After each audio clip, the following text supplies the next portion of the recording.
Hey guys, this is Mel, and I'm here to talk about The Walking Dead episode 613, titled The Same Boat, which premiered Sunday, March 13th, 2016 on AMC.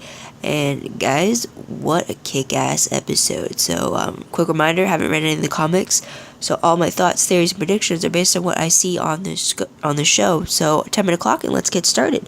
So, what's something new that we learned in this episode? So, basically, this episode takes off immediately after what happened in last week's episode, but this one focuses solely on Carol and Maggie being hostages of the surviving saviors of the group that belonged to the group that Rick's group massacred.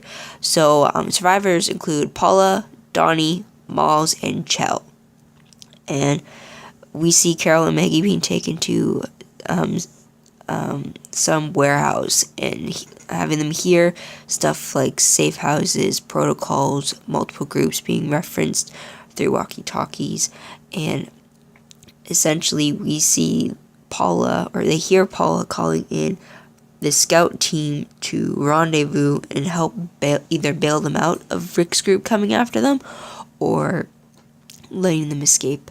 So there's that. We also learned that apparently the name Negan is meant to be all of them. So, like, Paula says she's Negan, or they're all Negan, and it confuses Carol when she asks. So there's that. So in the end, Carol and Maggie dominate, and Rick's group reunites with them right at the warehouse. So it seems that they had followed the tracks of the Savior's car, and they got there just in time. And when seeing that everyone that was part of that Savior's group is dead, Rick kills Primo, the guy they had captured who had Daryl's bike, when he even stated that he was a Negan. So there's that. So what was the most shocking moment of the episode for me? Has to be Carol's breakdown of the episode. Because for this whole episode, you would think that she was pretty calm. Yeah, so Carol's breakdown was a bit off, because like before, they'd come into these very dangerous situations, and Carol's always level-headed, or she knows what needs to be done, and yet in this episode is the moment she decides to either break down or play the game, and that was pretty surprising for me, for sure. But moving on, I'll explain that why later, but moving on to top 3 favorite moments. First one has to be the Carol and Maggie took out the remaining saviors with just the two of them, and I love how smart they were about it and how they did it. So it was great to see them taking charge and doing their part to survive, and not like, yes, Carol hesitated at a few points, but she changed her mind on a few others. But either way, I really like the focus on the two of them in this episode. Next favorite moment has to be Carol. We've known her as the master manipulator. She's like a chameleon. She could transform into anything the situation needs from her. Like with Terminus, she turned herself into a walker so that she can get close enough to infiltrate Terminus. There's also, when they first arrived at Alexandria, she became like the Stepford housewife, and having everyone believe that she was innocent and not dangerous. And then we see her disguise herself as a wolf when the wolves attacked Alexandria. And here, I thought she was playing the broken housewife who didn't have any skill sets, and having the saviors underestimate her. So I thought that was what she was going for. But then there are moments in the episode where that is reassured. But then there are other moments when you're thinking, okay, is this really all an act, or is she actually having a breakdown in this very moment?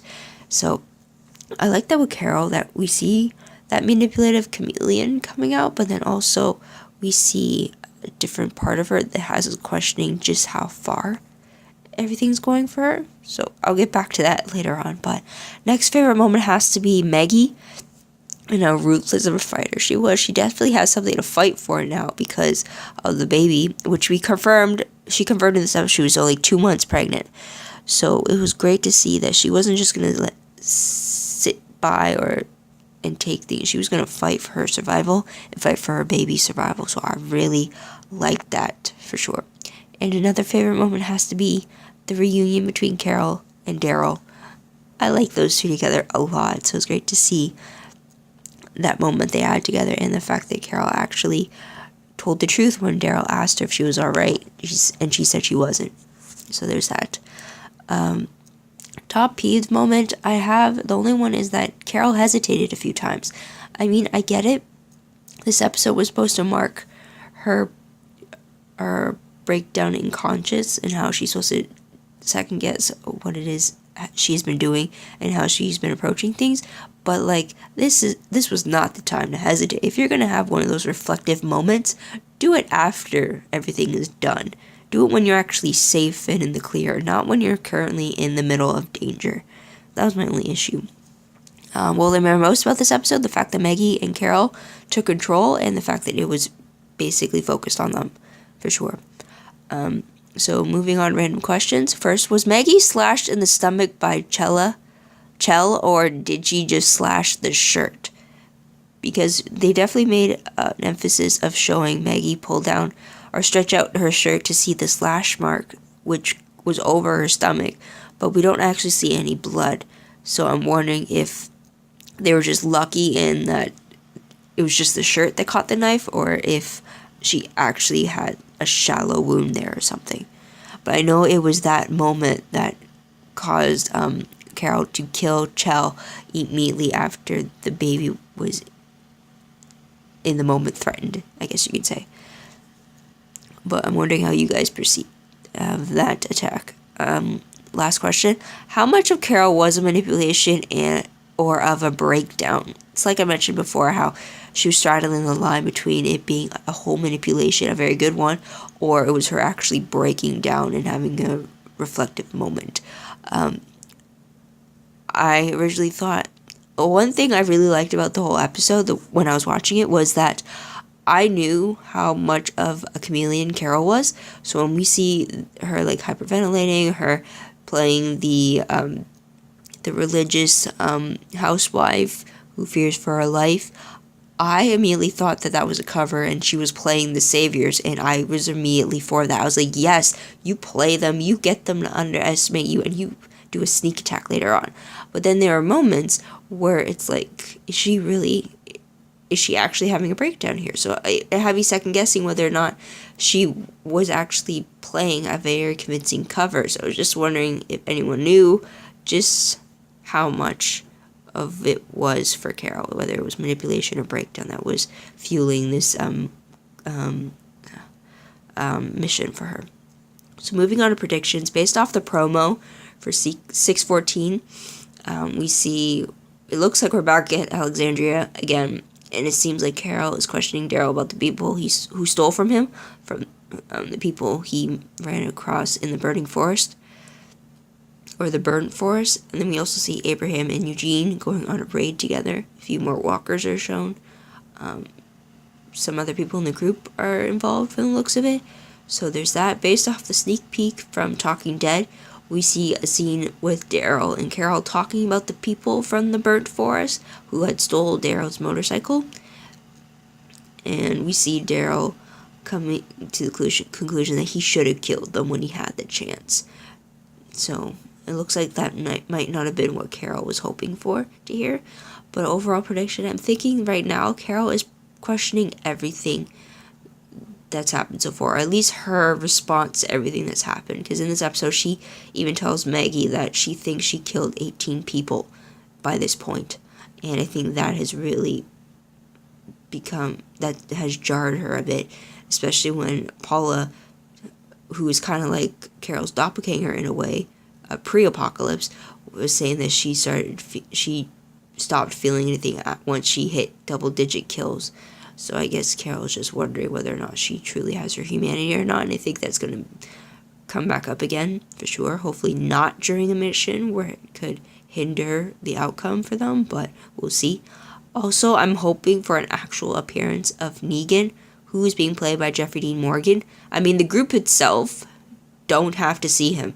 It's just I want to see him as an audience member, kind of like when we used to see Woodbury and the governor. We'd see those scenes before Rick's group even knew the existence of the governor. I just want to see that with Negan. I want to actually see even just a glimpse of him, even if it's just like off in the distance, or it's like some side profile. I wanted to see how they transformed Jeffrey Dean Morgan into Negan. And there's the timer. So hopefully we'll see that at some point, because there is only 3 episodes left for the season, so they really need to start showing Negan. And that's about it. So what did you guys think of the episode? What did you like about it? Was there anything in the comics that gave this episode away? Let me know in the comments below. I'd love to hear about it. Also, don't forget to like this video, subscribe to my channel, and check out my other videos if you haven't done so already. Also, if you want to check out my Tumblr, there's a link for The Walking Dead tags down below. It's only the one. It's not as extensive, but whenever it comes across my dashboard, I reblog, so check that out if you want, or if I cover another show that you like and that's why you want to check it out, go right ahead. And that's about it. So thank you guys for watching. I truly appreciate it. So sorry for the delay and for the quality of my voice in this video. Trying to work on that, but being sick sucks. I'll just say that. But I hope you tune in next week to see what I have to say about the episode. Like I said, we got 3 left of the season, so let's see how they're going to leave us hanging. But until then, this is Mel wishing you all a great day, great week, wherever you are. Until then, bye for now.